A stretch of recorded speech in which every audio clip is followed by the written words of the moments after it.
એ જગ્યા એ પ્રસાદી જગ્યા આજે અહીંયા બેઠા છે અને શાસ્ત્રીજી મહારાજને જ્ઞાન કે આ જગ્યા આ છે. ત્યારબાદ આટલાદા મંદિરમાં શાસ્ત્રીજી મહારાજનો સુવર્ણ તુલા મહોત્સવ થયો. હરિભક્તોએ શાસ્ત્રીજી મહારાજને સુવર્ણથી તોડ્યા હતા. એટલો બધો મહિમા અંદર કે મહારાજને આપણે શાસ્ત્રીજી મહારાજને સુવર્ણથી તોડ્યું. એ પ્રસંગ બહુ ધૂમધામથી ઉજવવાનો. એ વખતે મનુભાઈ સલાડ નામના હરિભક્ત ખૂબ મોટા હરિભક્તો એ વખતના હતા. એઓને મનમાં થયું અને પ્રાર્થના કરી કે સુવર્ણતુલા મહોત્સવ છે આટલો. આજે ઓવરવેલ્મિંગ છે. પ્રભુ આવ્યા મારી બારણે ને પ્રભુ પધાર્યા આંગણે, ખેતે જાઉં એની વારણે ને ઘણી થવા મારી ભાભીઓને.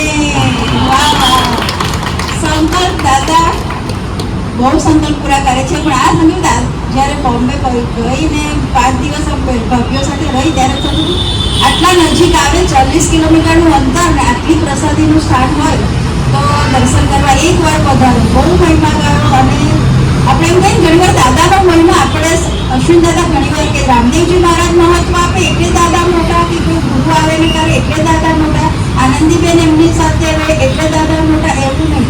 દાદા આપણા છે ને એમનું મહત્વ આપણને તો ખબર જ છે. એવી રીતે જ્યારે જ્યારે ઓટા પર અમે તો એટલા પોતાનું હોય ને એની આપણને સર્જમાં મળી હોય ને તો એની કિંમત કોઈ સમજાવી ત્યારે સમજાય.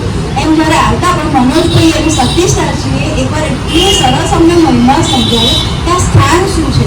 અને સતીશભાઈ વાત કરતા કહું કે આપણી પાસે યોગી બાપાના પ્રસાદીનો આપણે મિશનમાં કહીએ કે આપણી જગ્યા છે, આંબો છે, પ્રસાદીનો કૂવો છે, કે આપણે માણાવદર મંદિરે બાપાની પ્રસાદીનું છે.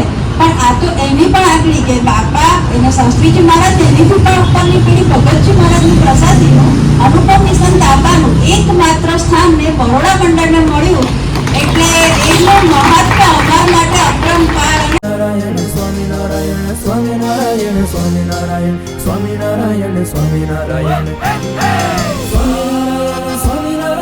Swaminarayan Swaminarayan Swaminarayan Swaminarayan Swaminarayan Swaminarayan Swaminarayan Swaminarayan Swaminarayan Swaminarayan Swaminarayan Swaminarayan Swaminarayan.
Swaminarayan Swaminarayan Swaminarayan Swaminarayan Swaminarayan Swaminarayan